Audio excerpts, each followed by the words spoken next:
already before he came here, and he had a cigarette with a long thing, and he went like this, said, "You know, you should have ashtrays here."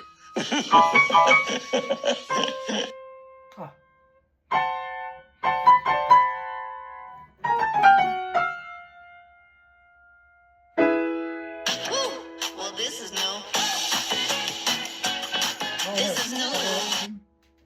What's up, YouTube? It's Ben with Tone Bass, and I'm here across the street from Carnegie Hall to have... That's good, Bob.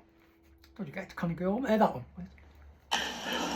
So, I want to speak of how the great upheavals that occurred during the first half of the 20th century directly affected the artistic lives of my generation of musicians in the U.S.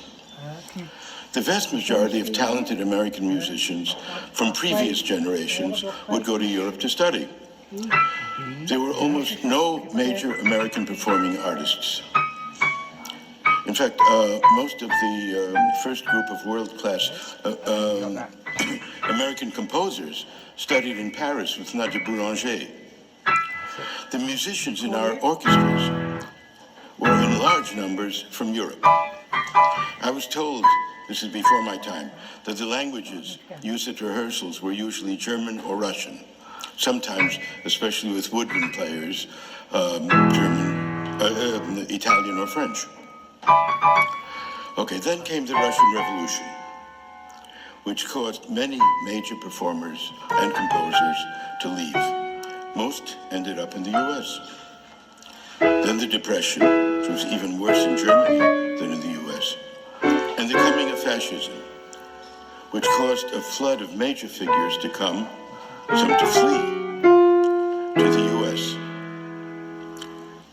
By the way, this morning I had breakfast and Eduardo Delgado, we were talking a little bit about this, and he mentioned that in Argentina there was also an influx of such people, and later as well.